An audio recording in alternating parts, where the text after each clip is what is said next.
All right. Well, welcome to the Quixotic Heights, where dreams take flight. Today, we are doing a deep dive into mind shaping the future through creativity, curiosity, and big ideas. Today's Cody is someone who bridges two fascinating worlds, the precision of architecture and the imagination of speculative fiction. And Paul Vecchiet is a successful architect.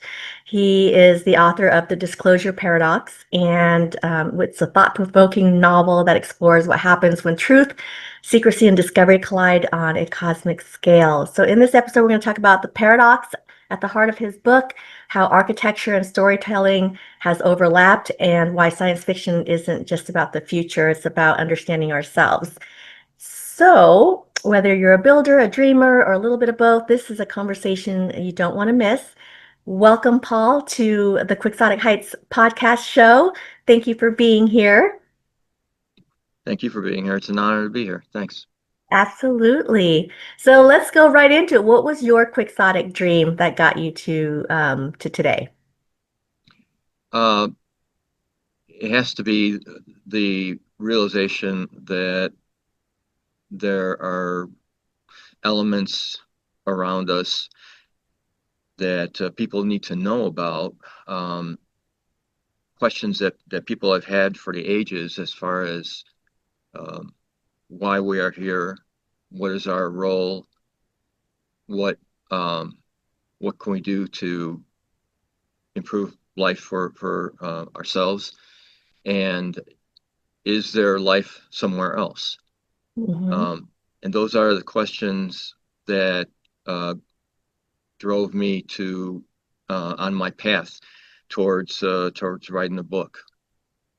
Okay. So I'm feeling that there's a little bit of something behind this because you came to these questions, maybe perhaps from an experience in your life. Am I wrong, or was there something that kind of triggered and kind of kicked this off for you? Well, it started out when I was a child, being brought into the Catholicism, and immediately uh, when I was young, I had a critical thinking kind of paradigm on religion. I was probably one of the only kids that got bad grades in Catholicism in Catholic school for 8 years, because I just felt uncomfortable with a lot of things that we were being taught and the way that we were being taught, even at that young age. So I replaced that with science fiction, reading science fiction, watching shows and movies on science fiction, and that was also the catalyst was also the space program, where I would be able to watch the launches for the Mercury, the Gemini, and the Apollo missions, and seeing how man was trying to explore beyond Earth. Um, so uh, that was one foundation towards where I was going. Uh, I didn't realize where I was going, but it was just a path that I took. And what happened that really woke me up was that really jarred me and validated my skepticism about religion was when I was in high school and I was listening to a rock music station. I fell asleep and I woke up to um, the voice of Eric Von Däniken. I think it was on a syndicated talk show at night, and he was explaining how there were passages in the Bible that were misinterpreted, that were not about God or angels or deities, but actually high technology that was misinterpreted and extraterrestrials. Specifically, the book of Ezekiel is a very clear uh, like documentation of the prophet's experience with these advanced beings and actually going in the ship and explaining his experience where, for example, he says that the hand of God pressed on his chest when he was in the craft. Well, you can interpret that as being the G forces. So that was like a validation that there was a lot that I didn't learn in Catholic school that I needed to know more about. Um, but life took over. I got into architecture school, graduated, and then I became an officer in the Air Force. And while I was in the Air Force, a very significant event occurred where um, I was a construction manager in at at Aeronautical Systems Division, and the facility that I was doing a project on was called Foreign Technology Division. That's the organization, and what they do is they take information from weapon systems from foreign countries, and they evaluate their strengths, their weaknesses, opportunities for us to take advantage of their weaknesses, and then they take that information and they hand it over to Aeronautical Systems Division, which is the research and development part of the entire Air Force. So my facility was a renovated warehouse, probably about 250 by 250 square. It was a two-story windowless metal building. And as you got there, you were surrounded by motion detectors. And even if you had a top secret clearance, you were escorted around. The project that I had was on the second floor, and they gutted the second floor for computer systems. At that time in the 80s, computers were very large, and so they needed the entire second floor for this computer system, probably for spying. Um, so the floor was gutted. I was there. I was escorted there, and oh, as you get into the facility, I noticed that the doors had no numbers, no names on the doors. There was no directory. Everything was blank, and the escort explained to me that whoever was in one office did not know what was going on in the other office, and that's called compartmentation to keep the need to know practice going, right? So my project on the second floor was to evaluate the conditions and make sure that there was no possibility of a contractor having claims for differing site conditions. So I had to evaluate drawings that we gave to them that indicated the condition of the facility prior to construction. And those are called as-built drawings. Mm-hmm. So I I go through the as-built drawings and I'm thumbing through and I notice that there's a sheet that says um, basement. And now this is a renovated warehouse, and usually when you do warehouses, you don't have basements. You just make the warehouse bigger. So um, I thought that was kind of odd. I compared the outline of the building to the outline of the floor plan of the first floor, and it matched. So I thought that was authentic, and I thought that was kind of odd. Going through the drawing some more, I noticed that there was a floor plan, a detailed floor plan that indicated that there was a 70 by 90 foot cryogenic chamber in the basement. And Wow. that's when I thought I was seeing something that I was not supposed to see, that I didn't have a need to know, and that I rationalized that, if you're going to have a cryogenic chamber in a highly secure facility that has nothing to do with laboratories, because we have laboratories on your side of the base, and that you have a secret basement and then you have a cryogenic chamber in that secret basement, I rationalized that there was something beyond human that was probably in that cryogenic chamber, especially when you're talking about foreign technology division.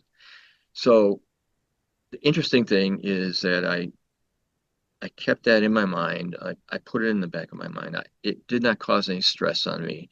I wasn't pressured to, having the secret and telling people. I just kept it to myself, and I kept that secret for 5 years after I left the service. Um, Only when that happened did I realize that people probably need to know that something is going on over there. So, um, fast forward to 2009, and I'm watching Ancient Aliens, and it was about the book of Ezekiel, and it was Eric Von Däniken again. And I recall what happened when I was in high school, and then the memory of Wright Patterson and Ford Technology Vision came to me, and I put those two together, and I realized that I needed to be a little more active in finding out things. And that's when I started to get very active and inquisitive on social media, meeting people.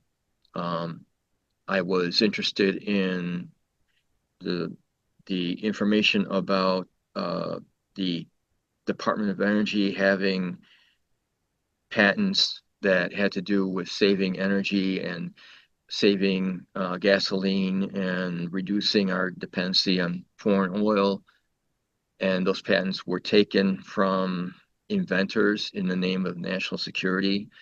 Um, there's a 121-page report about patents, um, about inventors, about their families, um, and as many as I don't know, uh, thousands of patents that have been just taken secret, so, which is why we are in the situation that we are now.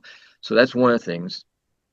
I also was looking at a group called ALEC at that time, the American Legislation uh, Executive Commission, which what they do is they're corporations that come together and they make up legislation and they give it to um, representatives that would promote, uh, I guess, laws that are in the best interest of corporations. So that's another thing that I learned while I was doing that. And um, big pharma, all of those conspiracies. And but what was relative to that was people that were talking about UFOs and extraterrestrials and other things, even meditation. And so I started to talk to people that claimed that they were having contact and that they were abducted. Some were abducted. Some have had implants put in. And uh, an interesting thing is that many of those people that were abducted claimed to have a psychic ability after that. Mhm. And many also were um, informed that if you meditate, you're able to communicate with an outside, world. So, so I started to do that, and I started to talk to um, people that were psychic, and one by one they would tell me, and they won't know each other, but they would tell me that I have a role to play. Mm. And one in particular turned out to be my spiritual mentor, where she would go into a trance and she would get information from another entity, and they would communicate to me through her. And they told me that I had a role to play and that I was a counselor and informer. So with that, I started a blog called The Red Pill.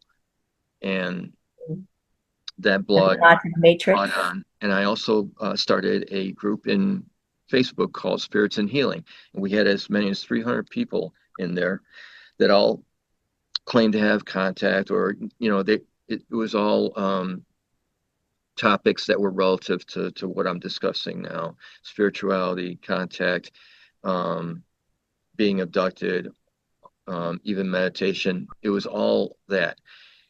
And I was taking information that I was learning from people and I put it in the blog, and I would, let people read it. But then when I lost the job outside of the government for marketing reasons, I was at that time um, an architect, a very high level architect for this firm, and they hired me because of my military background. And they decided to change their marketing strategy. So they let me go because there was no more military work that they were going after. I decided to go back into the government, but before that, I stopped the blog, and I also left that spiritual group. but I kept all that information and I, saved it. So um, after, uh, I guess, 2012, that's when the spiritual things started to happen to me. Mm. That's when I had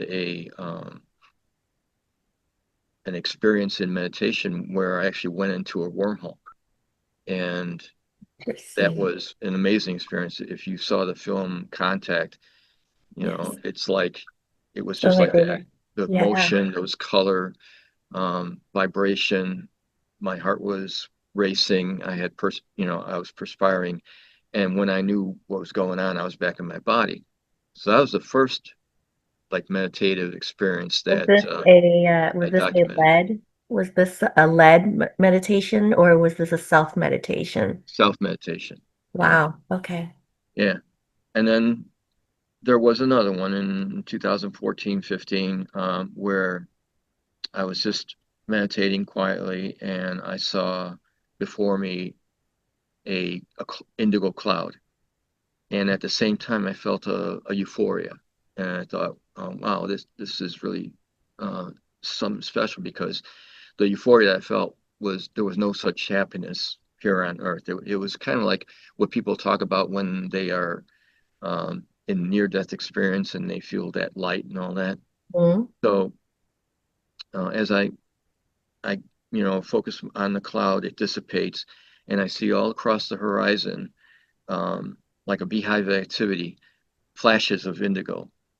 And as I see that, the euphoria gets stronger, and I get a message where it's the flashes are spirits, and the flashes are spirits between lives where it's either that they're downloading their past life or they're uploading their next life. And Mm. all of those spirits are energies. You know, we're linked to a spirit. Everyone is linked to a spirit. And when they combine in this one mass of consciousness, that is what everyone calls God. And when I got that information, I was back in my body. And not long after, I got another contact from that woman through what she calls the Watchers. Apparently, they're an entity that watches over us, um, and they essentially told me that I needed to be a counselor informer, and that kind of made me think, well, maybe I need to write a book. And in when I decided to write the book, it was on a weekend. I wrote 31 pages of outline in one weekend and I never strayed from it. Now that tells me that I had a lot of help on that. So that's how we got to where we are. That is incredible. And I'll tell you, Paul, this was not the conversation I was imagining prior to us meeting. As a matter of fact, you and I have never talked, have never met before. We came in each other's circle because of Black Chateau.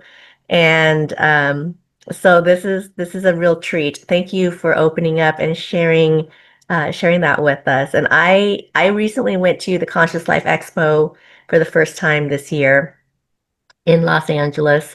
Yeah, some of it was a little bit woo-woo, but a lot of it was really fascinating. We did have spiritual guides that actually communicated through a human vessel, and that was very fascinating to listen to. It was just so like ancient, Yeah.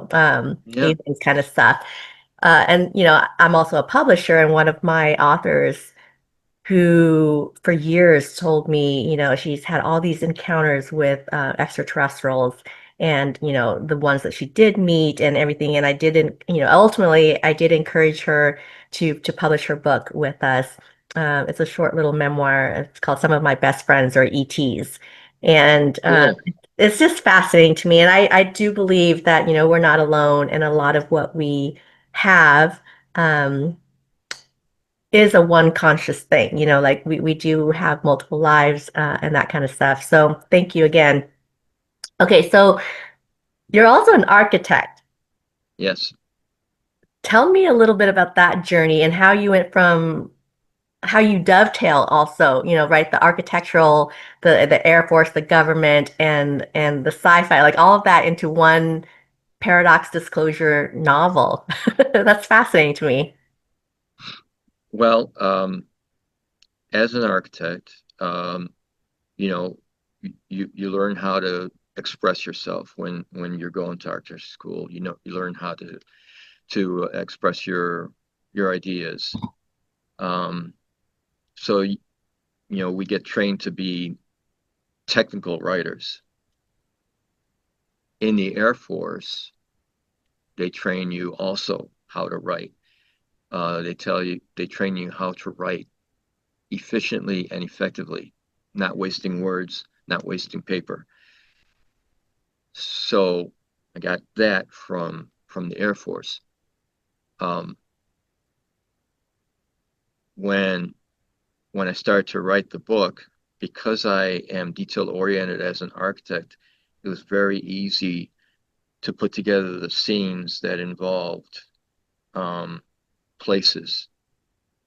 Uh, I was, that's one of my strengths in the book, and it's also one of my weaknesses, where sometimes I could get too detailed Mm, and could probably drone on for pages about details, and that's where there's a big difference between the first issue of the book, which was done self-published, and this edition, which was done through a publisher with the help of an editor and a staff.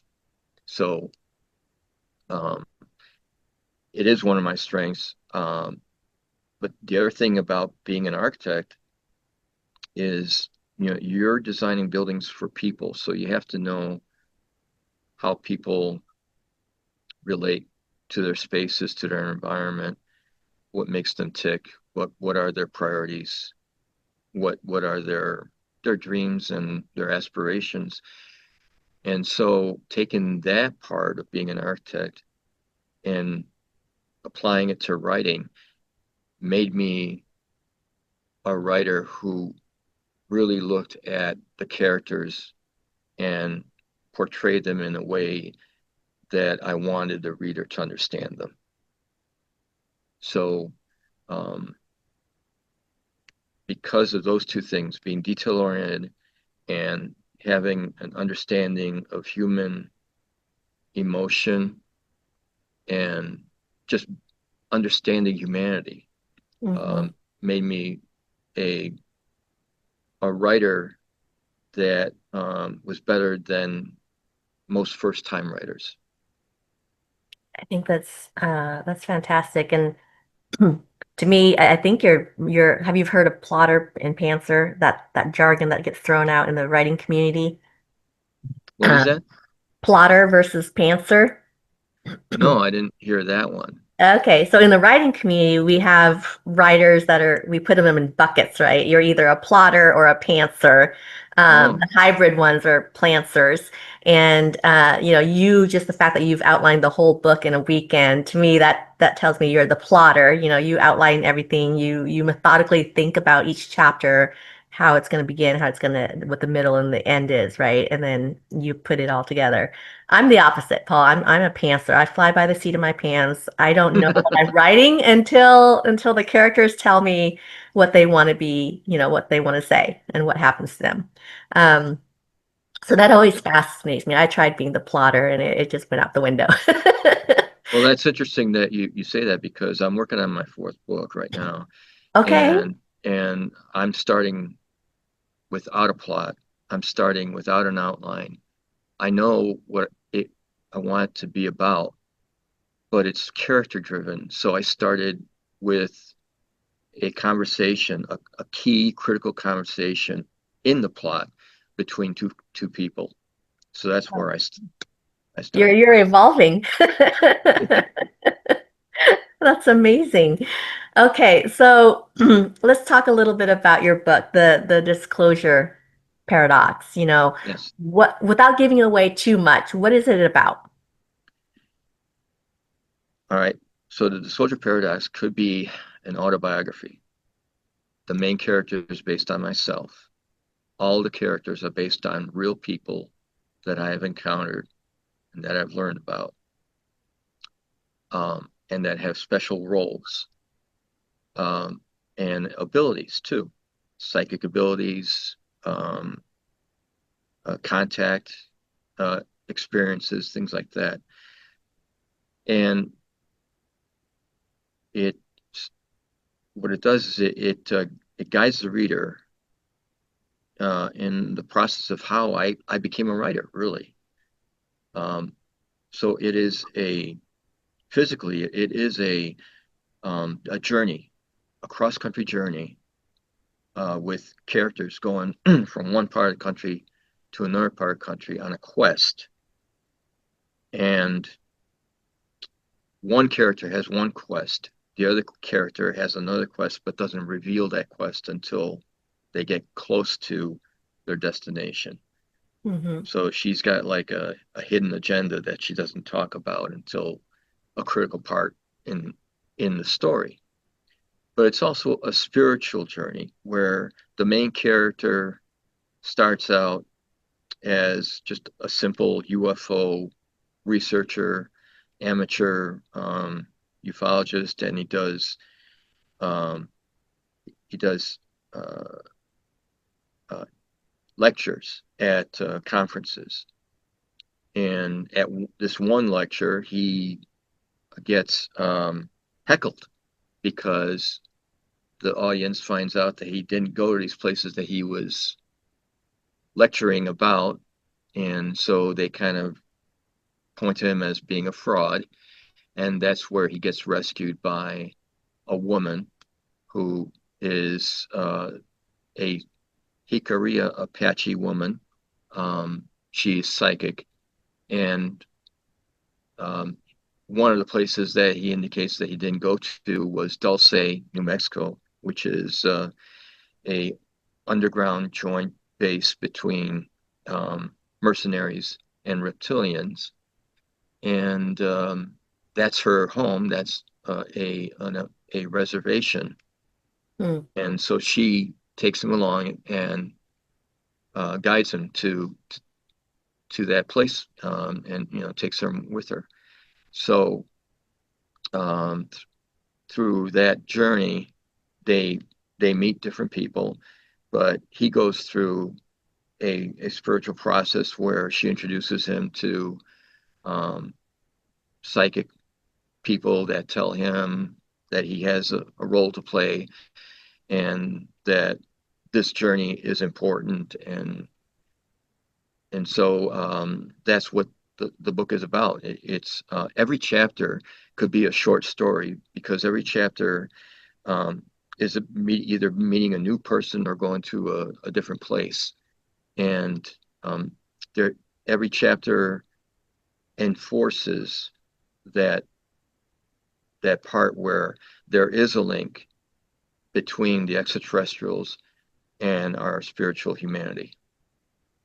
That's to me that's more of like an awakening type of book. Right. Is it on audiobook by any chance? No, a lot of people are asking about it. I want to get to a level of distribution before I get to that. Yeah, yeah. I understand. I mean, audiobooks is such a huge consumption platform, right? But if you're an indie author or not backed up by a large, big five publishing company, it's hard to get your audiobooks out there because it does require a budget, right? Yes. I'm just about to release book two in my trilogy on audio, and and I spent $2,500 on my narrator, and that's just on the low end. And I don't think people realize that every format of our book, there's a lot that goes into it. It's not just the money piece, it's the time piece. It's finding Hmm. the right talent, finding, the right publishing house, all that stuff. So, but kudos to you for getting that out there. When you started telling me your story, I was wondering, okay, how is he going to approach this book? Because is it going to be sci-fi? Is it going to be a memoir? Is it going to be, what is it going to be? And it sounds like it's creative nonfiction or auto fiction because a lot of it is based on true lives, right? True experiences. Yes. Yeah. Um, so the paradox in your title, what does that refer to exactly? that's what I want everyone to understand. Um, First, through contact, we learn that um,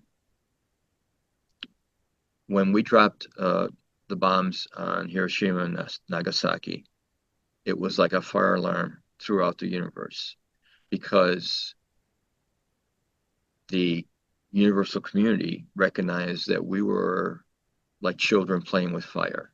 Mm, Um, they they realized that our scientists did not understand that that immense amount of energy expended in that manner not mhm, only impacted what we saw, but it also impacted other dimensions. mm, And that's why there was such a spike in activity from extraterrestrials from then on. And even to this day, they still monitor our nuclear programs. They still look at how we treat radioactive material and how we store our weapons and things like that. And so there are a lot of sightings near military bases that have that function. Um, so they recognize that uh, we have a technology that is beyond our spirituality. We are not spiritually evolved to have that kind of technology. We don't have the responsibility, the ethics to have that kind of technology. And because of that, we are under what's called a technological and social quarantine. So we're stuck on the planet. We're not allowed to go beyond to spread our disease.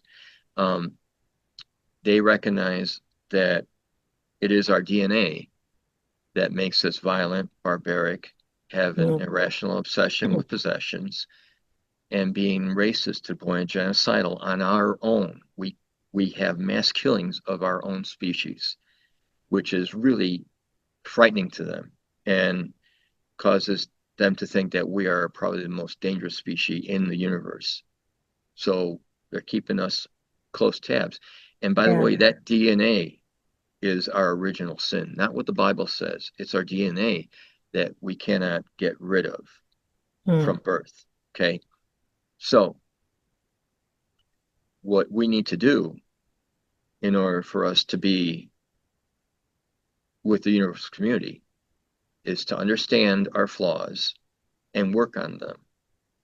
So right now, our spirituality is like about 1,000 years behind our technology.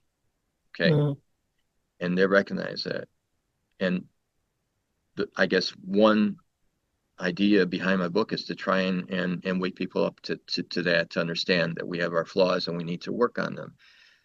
Um, so the disclosure paradox is that if there is disclosure, there would be unintended consequences. Why? Because if we were to have disclosure, we would eventually have contact. If we would have contact, we would have technology exchanges. If we have technology exchanges, our less ethical, our greed, our, you could see the systems that we have right now that are in charge of the world, dominating the world, which are less ethical and greed based. They would take that technology, they would weaponize it and use it against those that gave it to us. mm, And we would be doing the same thing that we did to the Native Americans, to the Aborigines, all in the name of, manifest destiny or the Monroe Doctrine or weapons of mass destruction or even spreading Christianity or even just going after, resources, rare resources. We would be doing that throughout the universe if we had that technology because that is who we are.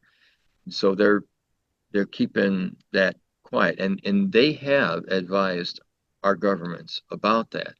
That's why our governments are dragging their feet about telling us the truth about extraterrestrials, about doing that. Because once we do have that truth, once it has been officially made, there will be efforts to get to that technology, to make contact and all that. So Yeah, that's scary. so I that's the 100% believe paradox. that. And the other paradox is, how are we as a human race supposed to improve ourselves spiritually if we're not allowed to know what's wrong with us? Because the religions are keeping that from us. Yeah, So that's fascinating. that is You but know, when I was in LA and I went to that Conscious Life Expo for the first time, just out of curiosity, it had nothing to do with, I mean, it had a little bit to do with, my author's book launch, but it was really a curiosity thing for me. And I think one of the things, I think it was Linda Moulton Howe, actually, one of the speakers, yeah. was talking about how we humans as a species are the youngest. And and therefore we do need that control, right? Hmm. We have some blinders because if we are given too much, we wouldn't know what to, it's like giving a child too much candy and sugar, right? We would go crazy. Um, but yeah, that's very fascinating. And I think, and I do believe in past lives, and we come back to higher level up, I guess, on our consciousness.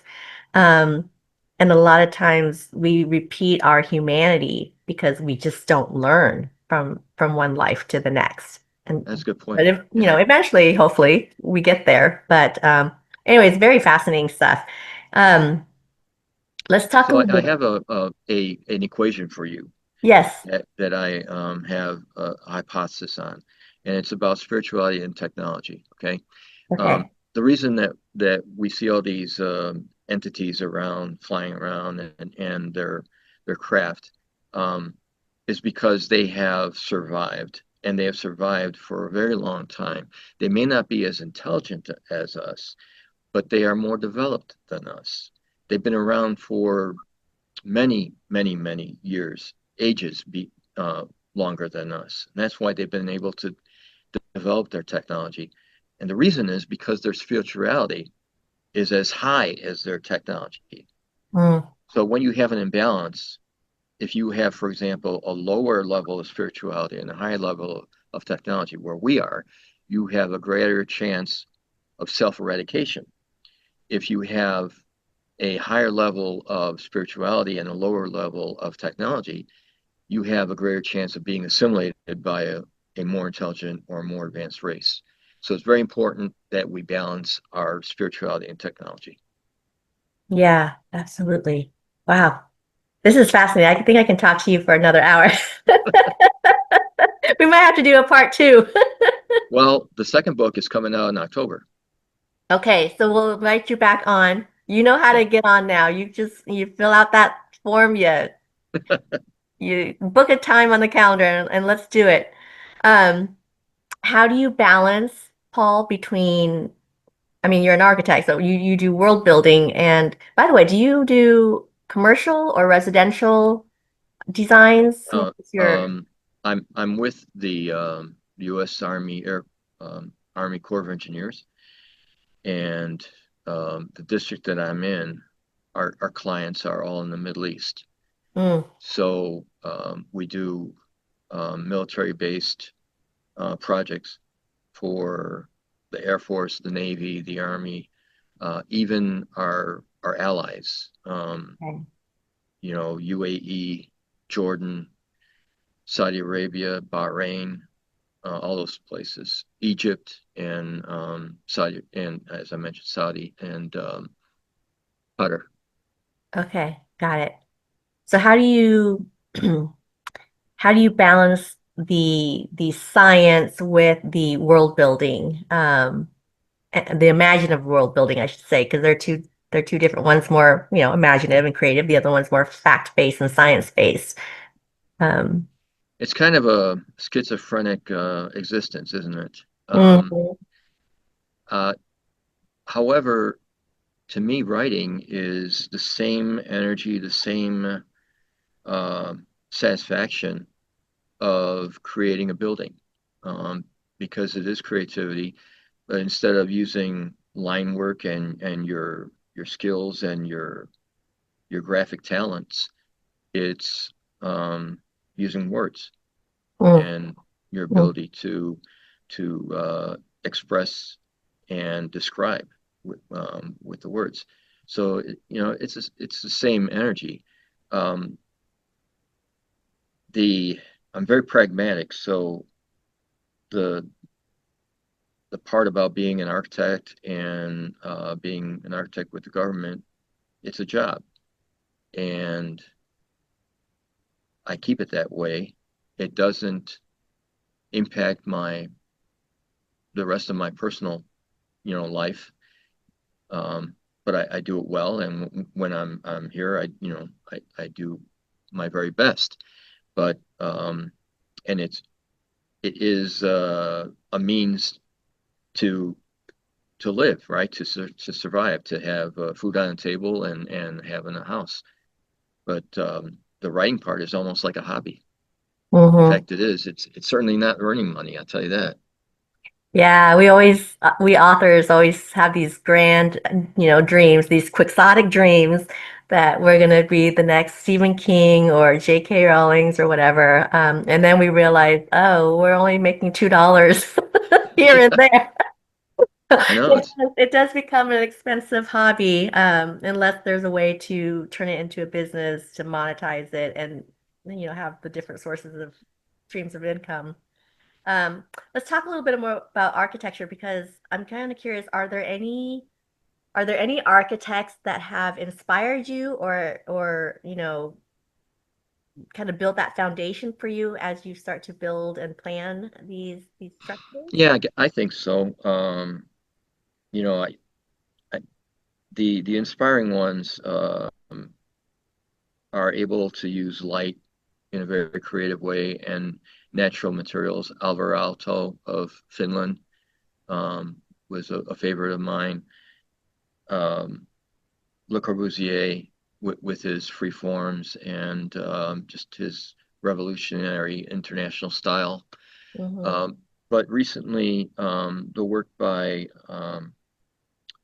McKay in Halifax, Nova Scotia. He's an architect who has mastered using common materials and designing within the context of the, I guess it's called regionalism, where he's able to take the vernacular of of the area and in a very creative and innovative way without having the facilities look like they are invading the rest of the region with their own style. They really blend into, the area, and I really think that he's done a great job with that. Um, Frank Gehry is, obviously someone to behold as far as his creativity and how he's able to take a crumpled piece of paper and turn that into a masterpiece. Mm-hmm. Um, you know, um, and then of course the architect that I'm working with right now, uh, who it the project that we're working on in Saudi Arabia, it's a $6 billion project. He won a competition for this project, and that's Gordon Gill of Adrian Smith Gordon Gill of Chicago, and he and I actually have a really good relationship.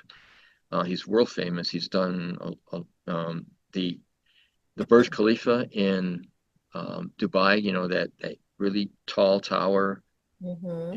in Dubai that people go to. That he's done that one, and he's done quite a few other tall buildings in the Middle East. Um, Nice. so he and I have had a very good communication. In fact, he wants to write a book, and he's asked me to help him, but he's very busy right now. But Yeah. I know he's got me in the back of my mind, on his mind, and I'd probably be a ghostwriter for him someday. Oh my goodness. Having done ghostwriting, I will tell you it is so hard and laborious time-wise. But it's good money. There's one Yeah, way to turn your expensive hobby true. into something like that. You mentioned Chicago, and I told you, and I tell you, we were just in Chicago not too long ago. Spent a good, week there, and I have newfound respect for the architects of our world. Of course, I went to the Frank Lloyd Wright Hmm. Museum and got to tour, some things. We visited the Bean, Cloud Gate, Anish Kapoor. And so it's just fascinating. And the history of Chicago too, because of the Great Fire, everything was pretty much burnt down, and all these designers saw it as a playground to come to Chicago, rebuild, put their stamp on the city with their new designs and stuff. So that to me is very, very fascinating. And my one of my biggest dreams one day, is of course to have my own home personally designed. Nothing huge, just something that's authentically me. Hmm. That speaks to me. So I'll have to keep you in mind, Paul, when I make my millions, whenever that be. But okay, well, let's talk a little bit more about your writing process and challenges. I know that you said you're working on book four, right? Um, Yeah, I'm working on book four. Book two is done and will be, ready for release in October. Book three is half done. It was the second book that I self-published, mhm. and so that's on the shelf, and that'll be in June of 2026. And book four is just in my mind right now. Okay, and so are all these books going to be published under the same Yeah, company? yes. Okay. Okay, well, congratulations. That's wonderful. Thank you. What was your process in terms of finding your publisher? Did you have to pitch, query? Did you just stumble and be lucky? So this will tell you that things happen for a reason, and that um, things happen the way they're meant to be. Um, I I self-published the first two books, Disclosure Paradox, and then later on, understanding one of the characters that I used in Disclosure Paradox based on a real person. I was communicating with her, and she was telling me her life story, and I thought, wow, this would make for a very good book. And I asked, permission if I could um, fictionalize her in a second book, and she obviously agreed. So that one is a prequel to the first one because it's her life story, Hmm. and that's Katrina. The book was called "What Doesn't Kill Her," because what doesn't kill her made her stronger, right? Hmm. So I did that. I did the first one in 2019, the next one in 2021, and sometime not long after that, a a former Benedictine priest um, searched extraterrestrials and spirituality and found my first book, The Disclosure Paradox, and he Hmm. loved it. And he friended me, and then he sent me a message and said, "You know what's missing from this is the Shroud of Turin." And Oh. I thought, okay, but so he sent me piecemeal as many as 300 documents, research papers from scientists from all over the world that authenticate the Shroud of Turin, Hmm. um, either through botany or linen technology or forensics, hematology, blood science, um, all of that. And I thought, Wow. wow, that this actually could make for a very interesting story. Now, mind you, I had no intention of writing a third book because my first two didn't do well, and I thought, well, maybe there's another way that I could fulfill my role that these extraterrestrials are telling me to do.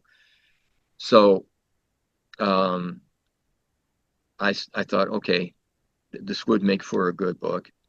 So I sent him a quick outline, and he liked it.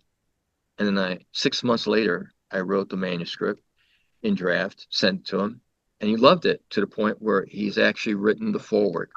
for that novel. Oh, oh, that's And amazing. it turns out that he is a prominent researcher in the world on the shroud. For 40 years, he's been doing research on the shroud.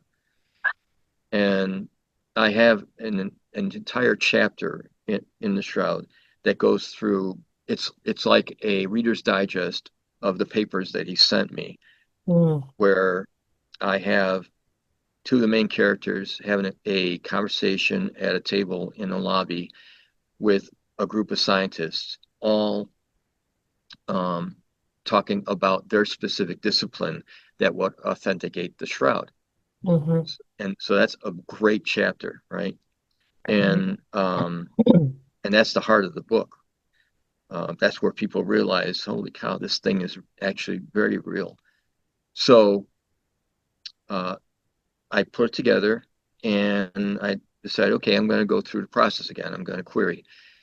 And in the query process, um, I wasn't getting responses. I was getting rejections again.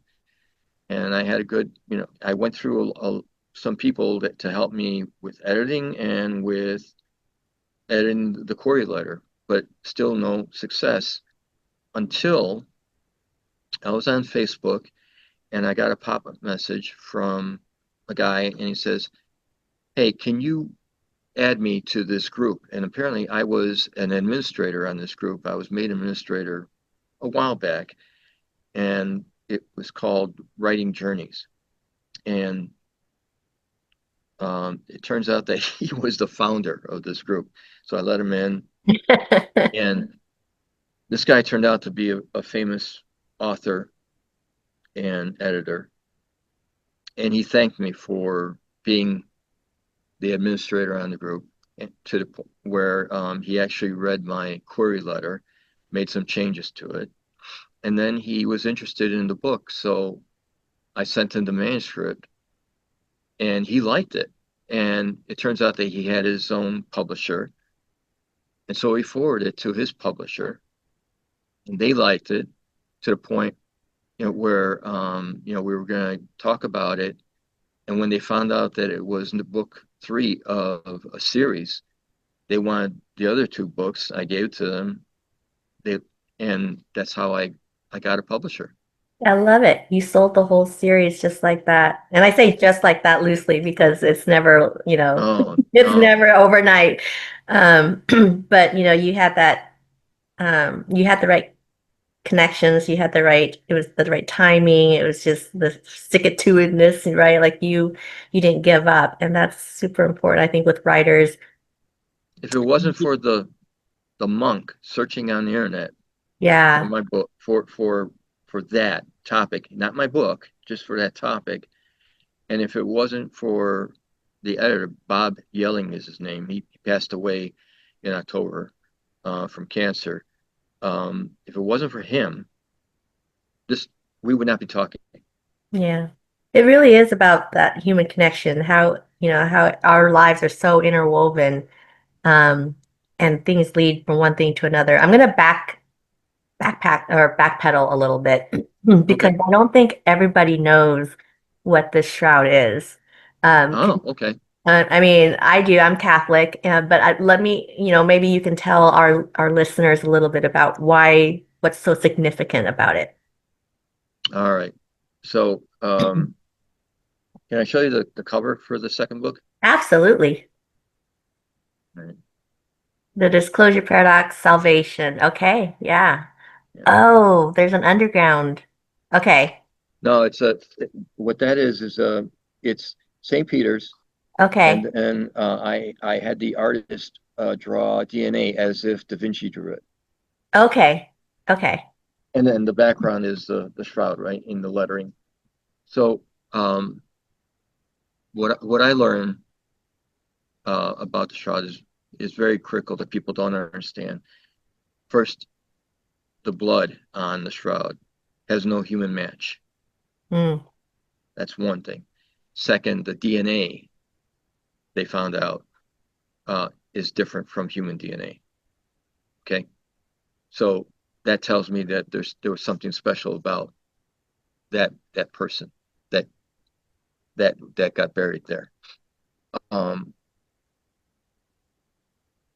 the the shroud is the image, the full image of a body, and it also has the blood stains where the body had the wounds.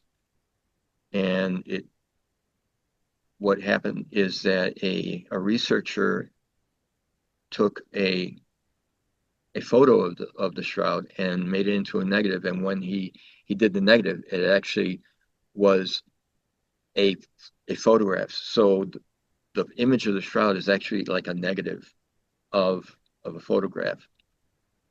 Um, what I learned from these research papers, and there's still research going on, and there's information that's happening weekly on this thing, um, is people are saying that it is fake, that the image was painted on or something like that. It wasn't painted on.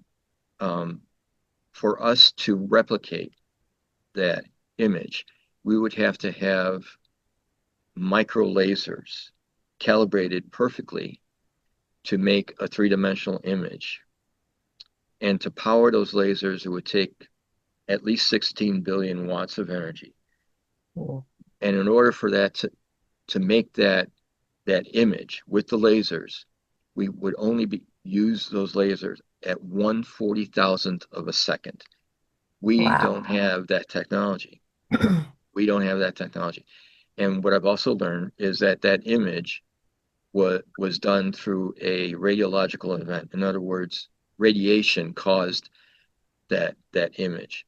Mm. And the reason that they know that is when they did the carbon dating system, carbon dating testing in 78, and realized that there were some false, uh, I guess, readings.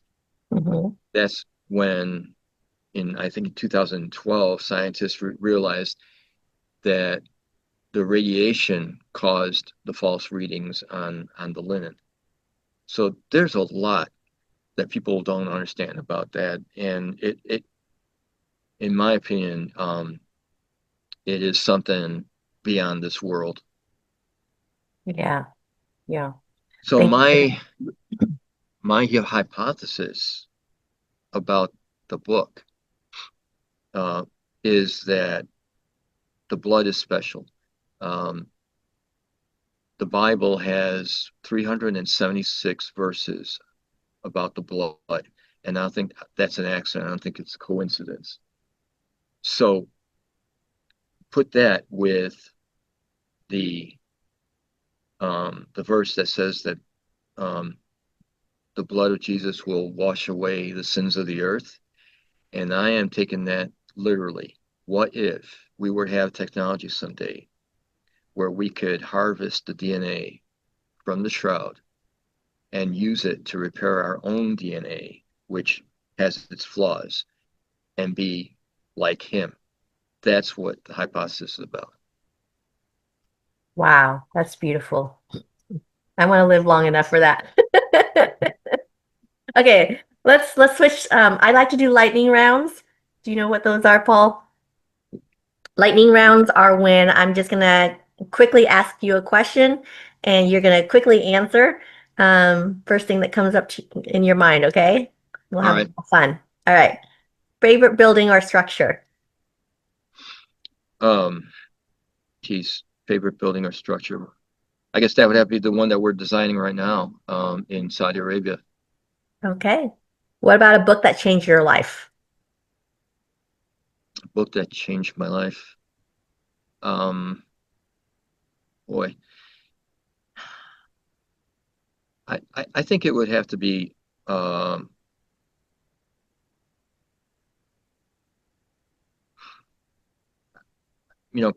probably Da Vinci Code, because it made me think about the things that I was thinking about. And this was early on. This was before I decided to write, but I kept it in the back of my mind.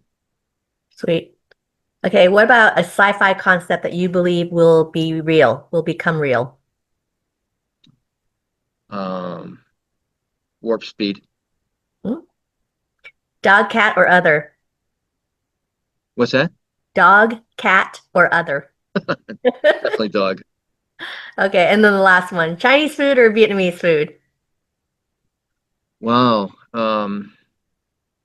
I haven't had Vietnamese food, but I imagine it's hotter, right? It's probably spicier, and there's more seafood, perhaps.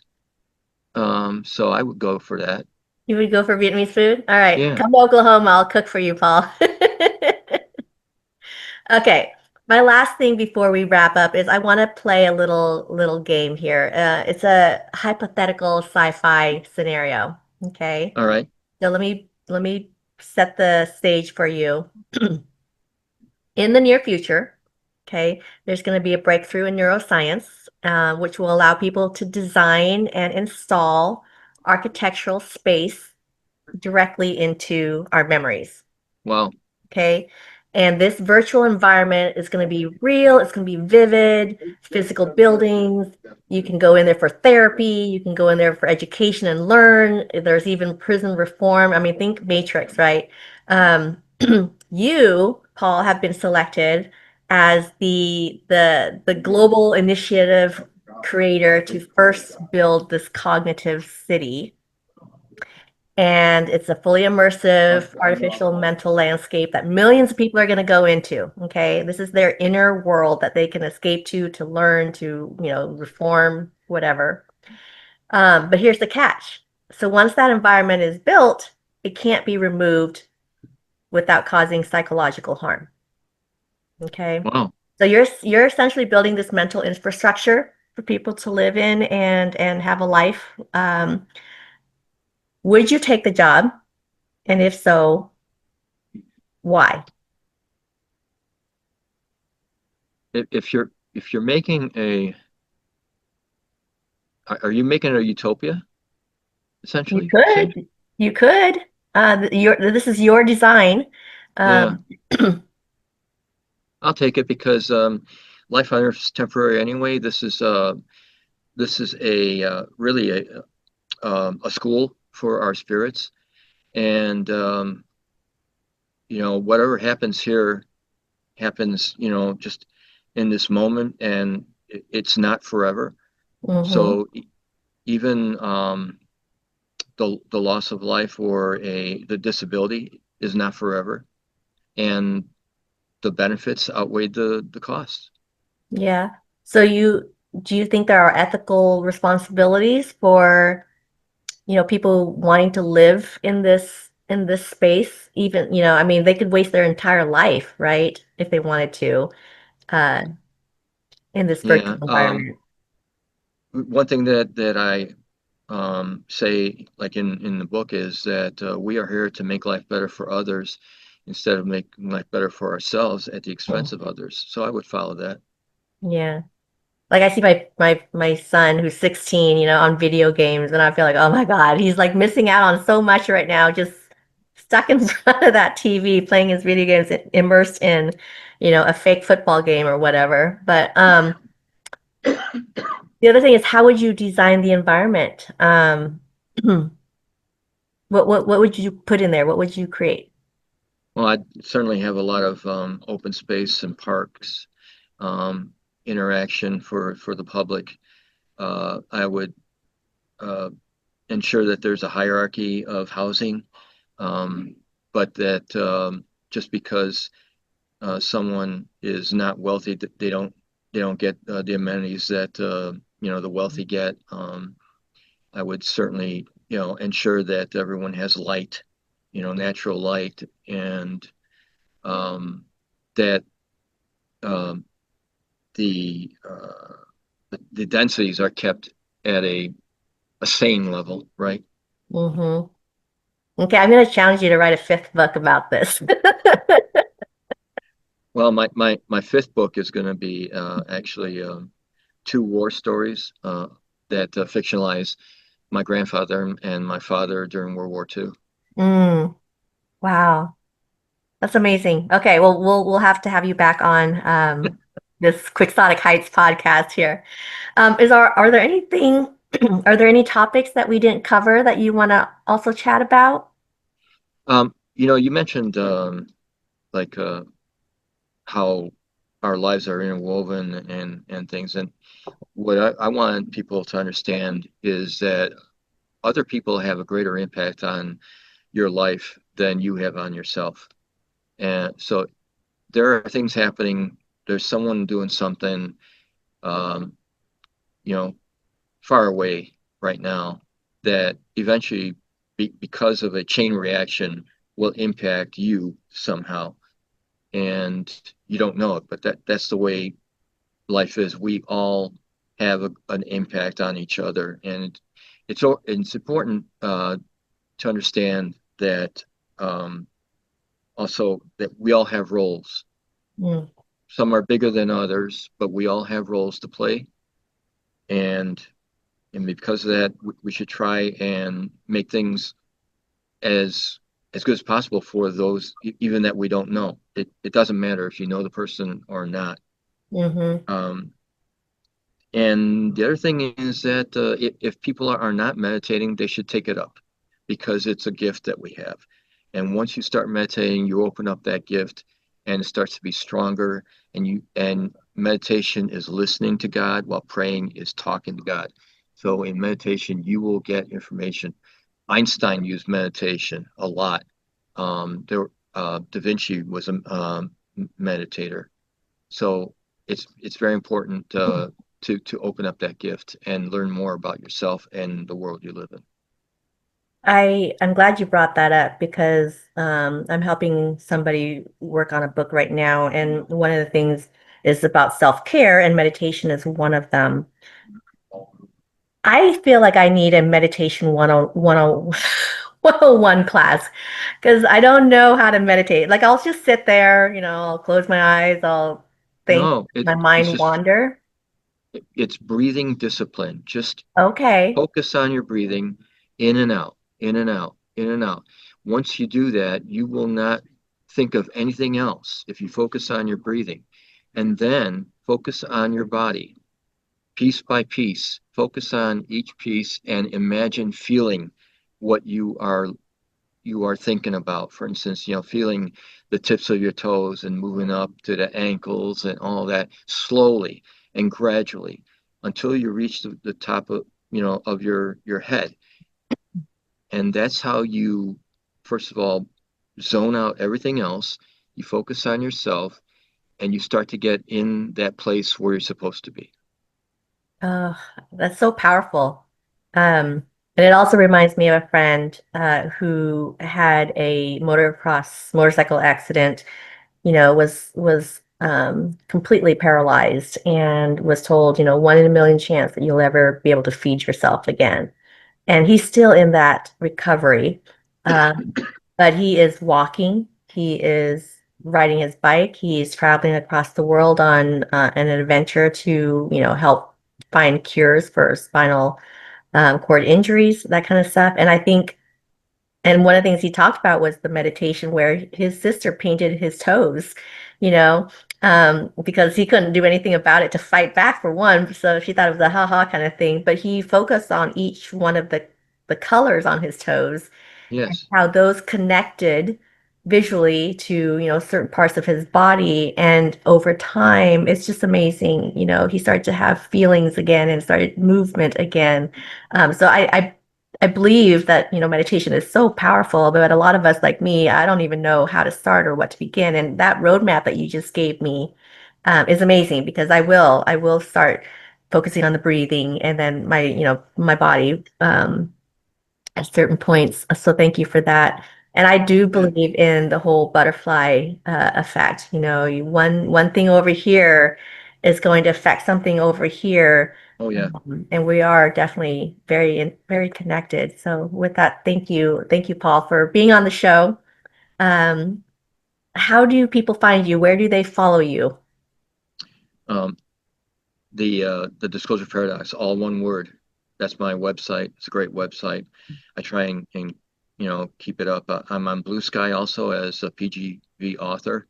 I've Hmm got about 3,200 followers now, and of course I have a group called Discussions about the Disclosure Paradox on Facebook. People could go in there and just join, Okay, and we talk about the topics that you and I talked about. that's fascinating. Do you still have you did blogs for a while and you archived those. Do you think you'll ever bring those back to the I used forefront all that again? information in the first book. Okay, okay, Every, yeah, awesome. All right. Well, thank you so much for your time, Paul. You are amazing. Thank you again for being on the show. Folks, if you enjoyed today's conversation, please do give us a subscribe and rate the show so that we can grow. We are very much in the infancy stages of growing Quixotic Heights podcast. And also do yourself a favor, pick up a copy of the Disclosure Paradox and follow Paul for more to come. There's some exciting stuff coming along the ways. And until then, keep building, keep dreaming, and keep asking the what if questions. exactly. Thank you so much, Paul. Thank you. That was great.